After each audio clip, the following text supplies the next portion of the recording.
अस्सलामुअलैकुम वरहमतुल्लाह वबरकातुहू। Welcome back to my YouTube channel. कैसे हैं दोस्तों? उम्मीद है कि आप सब लोग खैरियत से होंगे।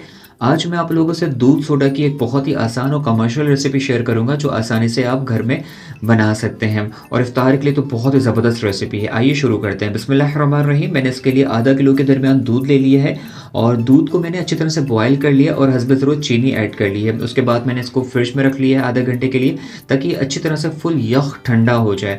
और इसके बाद अगर आप डब्बे का दूध यूज़ कर रहे हैं तो आपको बॉयल करने की ज़रूरत नहीं है। इसके बाद हमने सॉफ्ट ड्रिंक ऐड कर ली है। सॉफ्ट ड्रिंक जो है आपने ग्रीन कलर की यूज़ करनी है। अक्सर आपको गाइड किया जाता है कि डिफरेंट कलर्स यूज़ करने हैं, वो ऐड नहीं करने, वरना कमर्शियल जो रेसिपी होती है उसका वो फ्लेवर नहीं आएगा।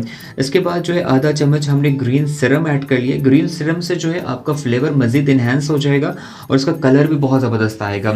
और इफ्तार के लिए तो बहुत ही ज़बरदस्त रेसिपी है। बच्चों और बड़ों को तो बहुत ही ज़्यादा पसंद आएगी। और उसके बाद आप इसमें बर्फ़ ऐड कर लेनी है और बहुत ही सिंपल ड्रिंक तैयार हो चुकी है और बहुत ही ज़बरदस्त रेसिपी है। उम्मीद है कि आपको ये आज की ड्रिंक अच्छी लगी हो, तो लाइक शेयर सब्सक्राइब ज़रूर कीजिएगा और अपना फीडबैक ज़रूर दीजिएगा। मिलता हूँ नेक्स्ट रेसिपी में। जब तक दीजिए इजाज़त, अपना बहुत सारा ख्याल रखिएगा। फ़ी अमानिल्लाह एंड अल्लाह निगहबान।